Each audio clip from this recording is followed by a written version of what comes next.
Fresh concern has gripped the Odinga family after reports emerged that Siaya Senator Oburu Oginga, elder brother to the late Raila Odinga, fell seriously ill in Dubai after receiving the devastating news of his sister Beryl Achieng Odinga's death. According to a highly placed family source, Oburu's health worsened rapidly while he was abroad, forcing him to be admitted to a Dubai hospital after suffering a severe panic attack triggered by overwhelming grief. The news has shocked those close to him, with the family now deeply worried about the emotional toll the back-to-back tragedy have taken on their eldest surviving patriarch. The insider revealed that Oburu had traveled to Dubai shortly after burying Raila, hoping to take a short break to clear his mind and recover from the emotional weight of losing his younger brother. But instead of finding peace, tragedy struck again, this time with the sudden death of their sister, Beryl Achieng Odinga, who passed away in Nairobi following a long battle with cancer. The family source said the news hit Oburu like a hammer, describing it as an emotional blow so heavy that the 80-year-old leader struggled to process it. The shock reportedly overwhelmed him, leading to a panic attack that required immediate medical attention abroad. The Odinga family has been in a state of continuous mourning, enduring one heartbreak after another within a very short period. First, they buried Raila Odinga, Kenya's former prime minister, a towering political figure and the pillar of the family. His death shook the nation and left the family emotionally drained. Before they could even begin to heal, tragedy returned. Beryl Achieng Odinga, Raila's younger sister, also passed away, throwing the family into fresh pain. Beryl, known for her soft-spoken nature and resilience, had fought cancer bravely, but her death came at a time when the family was still raw from losing Raila. For Oburu, the double tragedy was simply too much. Those close to him say he has always been the quiet, stabilizing force in the family, the man who absorbs pressure silently and carries responsibility with a heavy but determined heart. But this time, the emotional strain broke through. The source said he had not even adjusted to Raila's death. Then suddenly, Beryl died. It was too much for a man of his age. The emotional weight, compounded by age and stress, triggered the panic attack that landed him in the hospital in Dubai. Oburu had traveled to Dubai specifically to recharge mentally and emotionally after the exhausting burial arrangement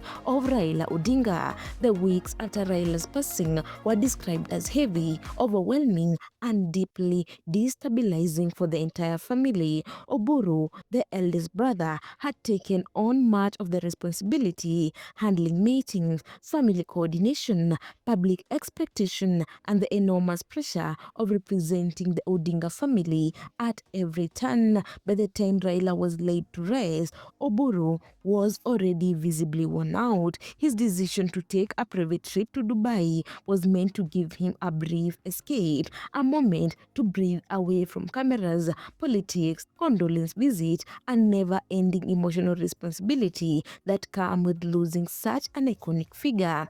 But before he could even settle mentally, his phone rang with the news of yet another death, his sister Beryl. That moment reportedly broke him. The family insider explained that Oburu's panic attack came unexpectedly and escalated quickly, prompting those around him to rush him to a nearby hospital in Dubai. It was sudden, he couldn't breathe properly, his heart was racing. It was an emotional shock, the source said. Doctors attending to him reportedly linked the episode to intense psychological distress compounded by recent grief. The alarming incident left the Odinga family deeply shaken. Many family members were already struggling to cope with two deaths happening so close together, but no one expected Oburu's health to worsen to this extent. His admission to hospital also created anxiety among political allies and supporters who view him as the remaining steady voice in a family that has spent months navigating unprecedented sorrow. After undergoing medical care and being stabilized, doctors cleared Oburu for travel. The family source noted that he is expected to return to Kenya on Friday, where he will reunite with the rest of the Odingas as they continue to prepare Beryl's burial arrangement. His return is expected to be a critical moment for the family, with relatives eager to support him emotionally,